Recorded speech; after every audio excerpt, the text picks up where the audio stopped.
নমস্কার, আমি ডাক্তার চিন্ময় অধিকারী।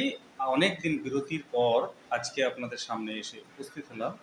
আমি আজকে যে বিষয়টা নিয়ে আপনাদের সঙ্গে আলোচনা করব, সেটা হচ্ছে হিস্টিরিয়া, যাকে গ্রাম বাংলায় অনেকে ভূতে পাওয়া বলে। এই হিস্টিরিয়া রোগটা আজকাল ব্যাপক হারে মানুষের মধ্যে দেখা যাচ্ছে। কেন কি মানুষের ভেতরে নানান রকম টেনশন, ফ্রাস্ট্রেশন, এইসব সমস্যা নিয়ে মানুষ অত্যন্ত পর্যুদস্ত, যার জন্য মানুষের ভেতরে এই রোগগুলো, বিশেষ করে মেয়েদের ভেতরে এই রোগটা বেশি দেখা যায়।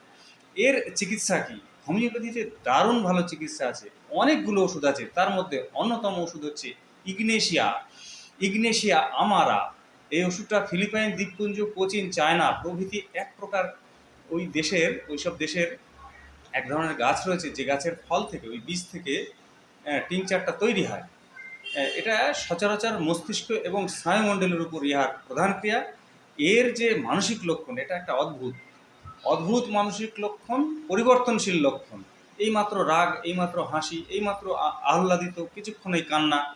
এরকম কোনো রুগী যদি আপনার চোখে পড়ে, তাহলে আপনি নিঃসন্দেহে ইগনেশিয়া 200 দিন দুবার করে 7 দিন ব্যবহার করুন।